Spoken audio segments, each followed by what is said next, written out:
demander si la poésie a un avenir à notre époque, c'est au moins lui accorder un présent, remarque Antoine Aimaz dans son carnet d'écriture Cambouis. C'est ainsi dire que toute la poésie contemporaine se place sous le signe de la précarité, en quête d'une légitimité qui se trouverait hors du domaine de la poésie elle-même, parce que le genre ne se justifie pas vraiment économiquement, ni même par son nombre de lecteurs. La poésie contemporaine au Québec et en France est habitée par le hors-texte. Mais il n'est pas question pour autant de dire la vie extérieure dans le poème au fil d'une écriture baroque qui voudrait tout embrasser. Prenant le contre-pied de l'époque, dite époque de la communication dans laquelle nous vivons, les auteurs que je présente aujourd'hui, soit Denise Desautels, Antoine Aimaz, Marie-Étienne et Robert Melançon, à l'instar de beaucoup d'autres poètes actuels, développent une pratique minimaliste qui voudrait réduire le sens de la parole à l'essentiel. S'inscrivant dans le mouvement de revalorisation du sujet dans la littérature contemporaine, les poètes cherchent à épurer leur écriture pour qu'elle fasse valoir une signification personnelle des choses et du monde à partir de leur propre expérience de celui-ci. Le corps prend une place de choix au centre de cette poésie du peu, qui cherche à se laisser habiter par le dehors de l'écriture. Considéré comme le signe d'une réalité personnelle, le corps se présente comme un idéal d'équilibre dans l'expression poétique.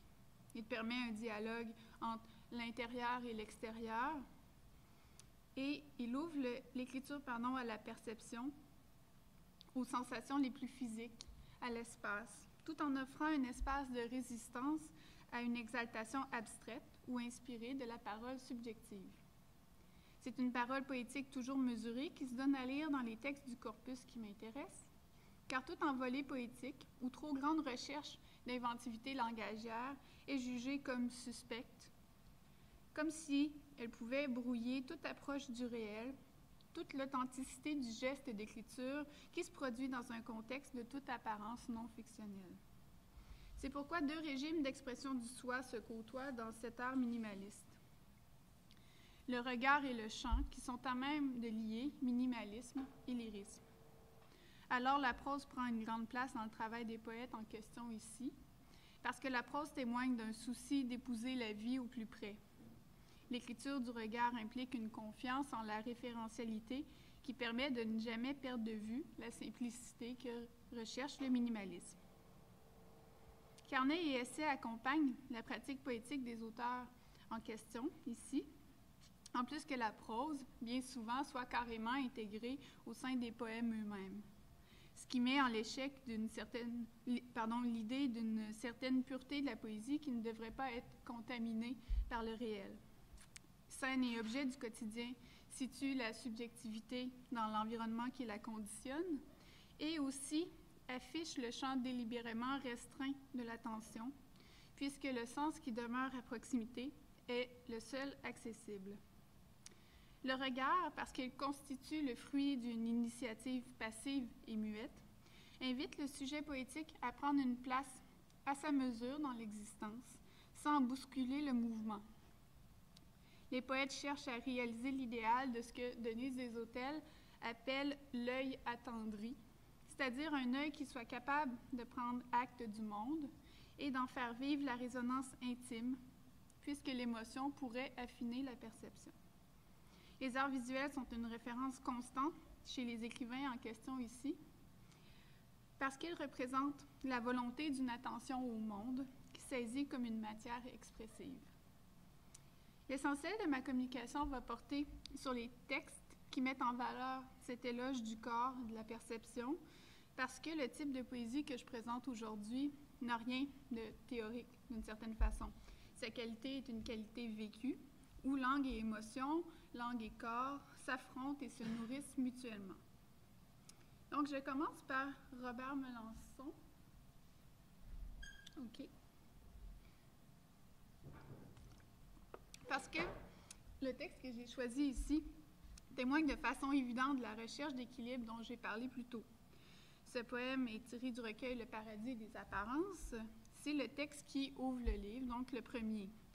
Ce qui frappe d'abord, c'est la structure très organisée du poème, parce qu'ici, le poème fait 4 fois 3 vers plutôt que le 4-4-3-3 qu'on attendrait d'un sonnet traditionnel. Déjà, on nous indique à travers cette forme que chaque poème du recueil arbore qu'il se produit dans le livre une recherche de souplesse en même temps que de stabilité. Cette même dynamique d'opposition harmonieuse se retrouve dans le paysage contrasté qui est décrit dès la première strophe. Elle sature en information visuelle notre attention. On imagine un ciel foncé, infusé d'encre, comme dit le poète, qui contraste avec la neige lumineuse, claire. Cette vision est composée grâce à un regard pictural dont témoigne le vocabulaire de l'art visuel qui est indiqué à travers la vie et l'encre. C'est un paysage qui est en train de se faire. Dans cette idée, ce poème d'ouverture du paradis des apparences est fortement autoréflexif. Il présente à la fois la poétique et le poétique de l'auteur, c'est-à-dire d'une part le fonctionnement de son processus créatif et d'autre part ce qui est digne d'attention pour le poète, soit le minuscule, voire le trivial. Il s'agit simplement de laisser pénétrer en soi ce qui se passe au dehors. Le poème minimaliste est ce, comme on dit tout au bas, ce théâtre réduit à presque rien. On imagine le poète qui regarde de sa maison, par la fenêtre, une ville ramenée à échelle humaine où il se passe à peu près rien. Le poète est un homme ramené à du vivant parmi du vivant, ce dont témoigne son attrait pour la faune urbaine. Ainsi, il n'y a aucune place pour l'exaltation subjective dans ce paysage où, devant le pigeon, l'écureuil, les divers immeubles, il y a une, je cite, c'est le 6e vers, une hyperbole qui s'efface à mesure. L'hyperbole s'efface dans ce choix de la mesure qui voudrait rendre le sujet énonciateur transparent, marqué par un simple « on » à la dernière strophe, qui rappelle le sous-titre de ce recueil de poésie qui est « Essai de poème réaliste ». Dès lors, ça semble assez significatif dans cette vision du quotidien dont le poète nous fait voir les beautés minuscules, qu'il porte attention à un écureuil équilibriste qui se promène entre le fil de téléphone et un arbre, qui se promène sans doute, comme le poète, entre le langage et le monde, entre le réel et son moyen de communication, pour l'explorer, pour en parcourir les ramifications, comme le fait l'écureuil, avec le regard fin de l'artiste. Donc voilà pour Melançon, ça m'amène à Denise Desautels. Vous allez voir, c'est un panorama assez rapide, mais ça donne une idée. Donc on trouve chez Denise Desautels une même quête d'équilibre dans l'écriture que chez Melançon, qui est rendue possible grâce à la rencontre avec le dehors, ici représentée par le parc La Fontaine, dans lequel la poète prend chaque jour une marche matinale. L'écriture s'avoue ainsi d'emblée autobiographique.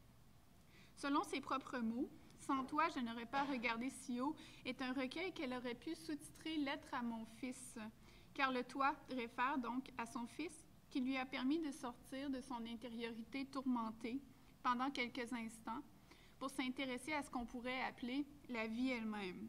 Dans cet extrait, elle avoue avoir, je cite, on est au bas, frappé par le réel en plein visage. Par ce simple oiseau qui aurait échappé à son regard, qui ne porte pas attention autrement, semble-t-il, selon ce qu'elle nous dit, à l'apaisante vie hors de soi, la vie de la nature vacant à ses activités, en toute subtilité, invisible à qui ne sait pas s'y arrêter. Ainsi, le motif de la vie traverse ce recueil de Desautels, deux fois affirmé d'un côté par cette buse qui constitue le leitmotiv de l'écriture, et de l'autre à travers les adresses au fils, qui est le produit fécond de la maternité. Le fils est précisément celui qui permet à l'énonciatrice d'éviter le repli complet sur elle-même, elle qui se dit marcheuse affolée, incapable d'apaisement, cœur et fureur. Puis, à la fin, elle se décrit étant hurlante à l'intérieur. La poète révèle que son fils lui a avoué, à propos du recueil « Ce fauve, le bonheur », qu'il n'avait pas pu en terminer la lecture parce que, je cite, « trop de morts pour qu'il aille jusqu'au bout ». Ça a été son unique commentaire. C'est pourquoi ce livre, Sans toi, je n'aurais pas regardé si haut, tente de se défaire de la propension au tragique qui caractérise l'écriture de Desautels. Son écriture ici se veut apaisée, apte à prendre la mesure du dehors grâce à l'impulsion que lui a donnée son fils.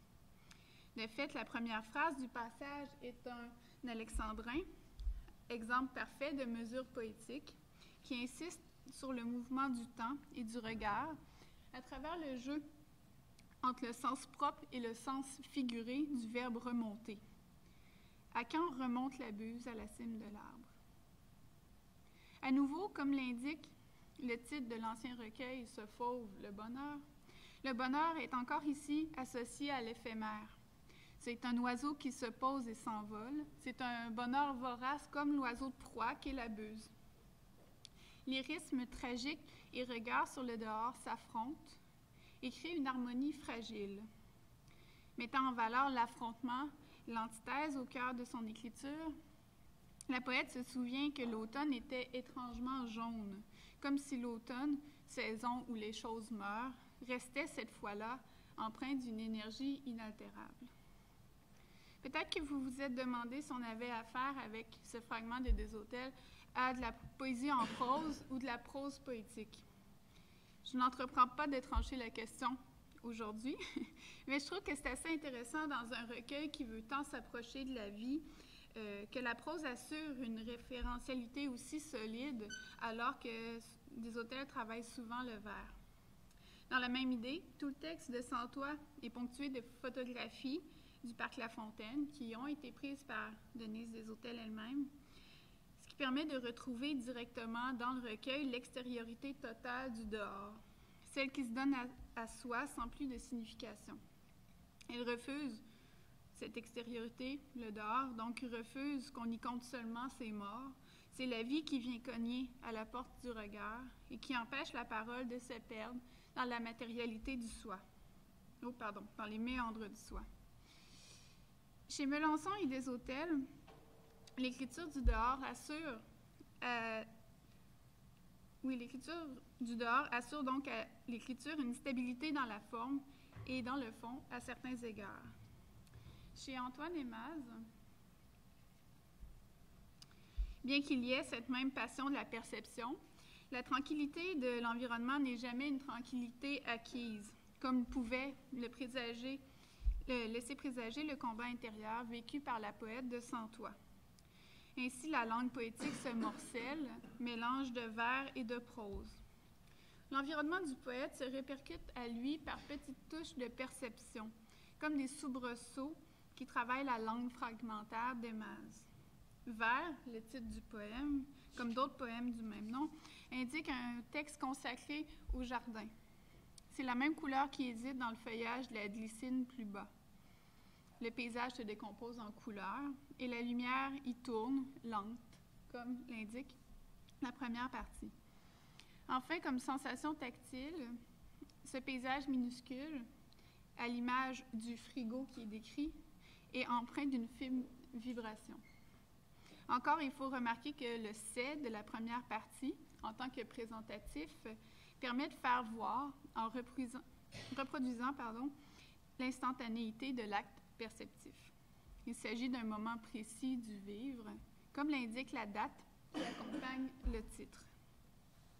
Toutes les choses sont réduites à leur unité minimale dans l'écriture d'Aimaz, éprise du décor le plus personnel que constitue le jardin, la cuisine. Au théâtre du presque rien de Melançon répond ici le souhait d'une écriture qui ne ferait, je cite, qu'une ride de son sur la vie silencieuse, quasi rien. Ce sont les relations qui unissent le poète aux éléments concrets de son intimité qui intéressent Aimaz. La table de cuisine, l'herbe de la cour, le verre de vin du soir sont de minuscules certitudes sensibles qui meublent l'existence.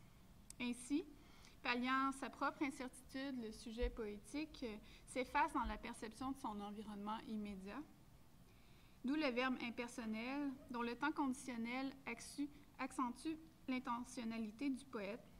Il faudrait. au milieu pour dévoiler sa poétique complètement ouverte au dehors de l'écriture. De fait, la structure du poème, qui s'ouvre sur le moment perceptif, enchaîne avec le moment autoréflexif et se referme sur le regard, suggère que c'est parce que le sujet est situé dans son environnement, en communication sensorielle avec celui-ci, que la parole peut s'énoncer. Malgré la stabilité qu'induit le regard sur l'aspect physique des choses, de la nature, une angoisse diffuse traverse ce texte. Les fragments, le changement de rythme dans l'écriture l'annoncent, mais surtout le thème du tremblement, précisément matérialisé par la vibration du frigo. L'énergie du frigo, son moteur en fait, le fait vibrer. On pourrait dire la même chose du poème. Son énergie humaine le fait trembler, et c'est même ainsi qu'il trouve sa force. Ce subtil vacillement de l'écriture donne sa cohésion au paysage intime mis en place dans ce texte. Comme le disent les deux derniers vers, tout se tient et tremble dans ce tremblement de l'attention aiguë au monde qui permet de voir la lumière tournante d'un après-midi d'hiver, de la même façon que qu'il y a une variation des couleurs dans le feuillage de la glycine. Le tremblement, bien sûr, connote la peur, la fragilité inhérente à toute chose, mais cette dernière est apaisée dans la perception. Le poème s'appelle « Vers » après tout, et il est tiré d'un recueil intitulé « Peau ».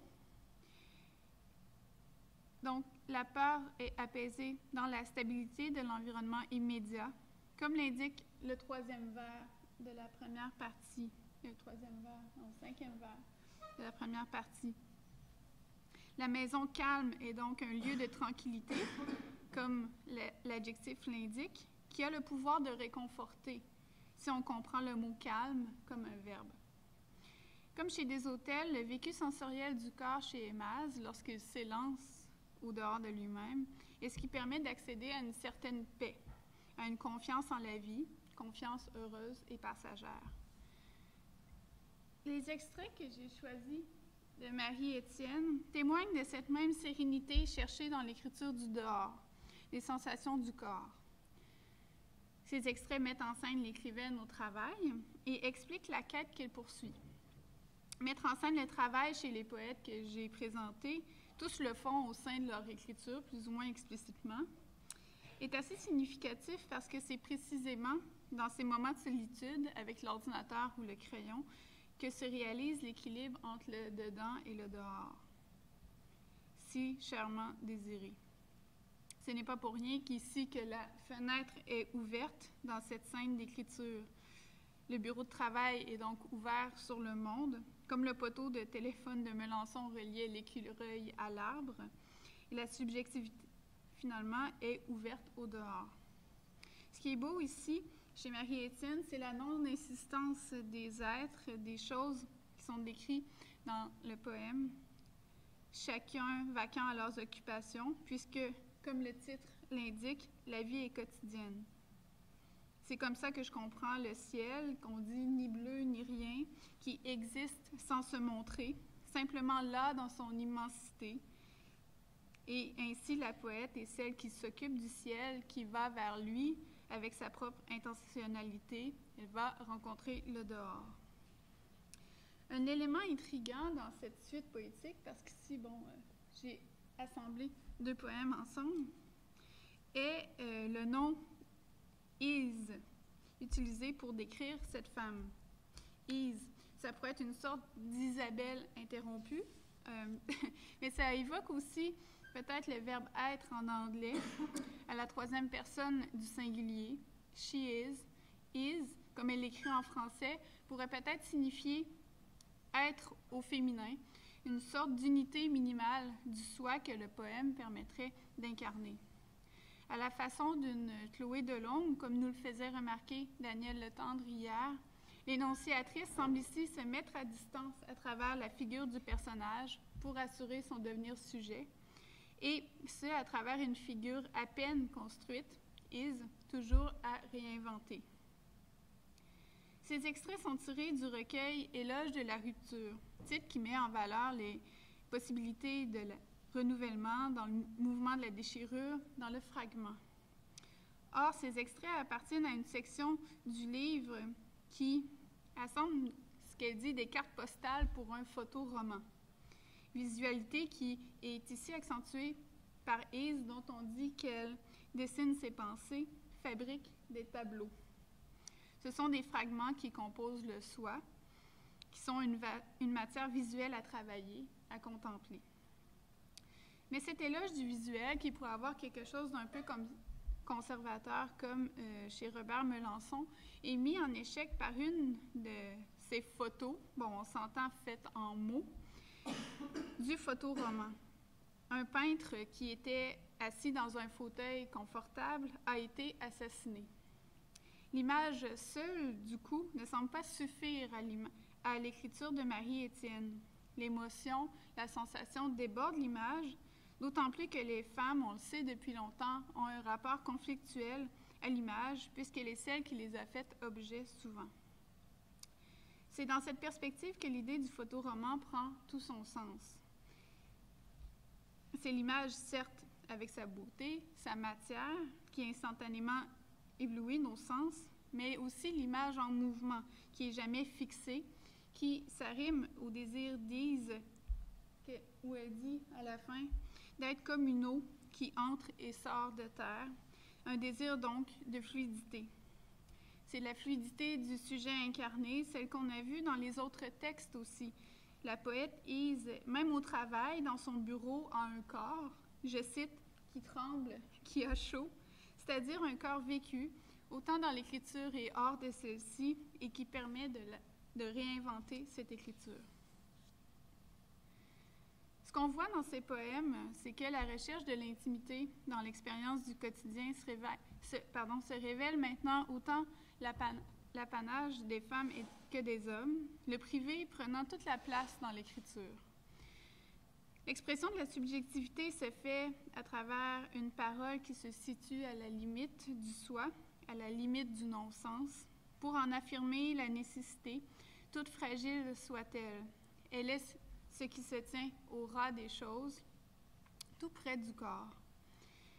Du coup, la mise à l'avant du corps permet à ces auteurs non pas de revendiquer une unité du soi, mais une relation particulière au monde, marquée par sa porosité, où écrire le dehors devient une façon de parler du dedans. Les poètes ont besoin de concret pour dire l'abstrait de l'être, si bien qu'ils ont souvent recours, selon l'expression de Dominique Villard, à un échange métonymique pour fonder leurs métaphores. Métaphores qui sont ancrées finalement, vous l'avez vu, dans l'environnement immédiat des sujets poétiques. Entre autres, chez Melançon, l'écureuil permettait de le faire.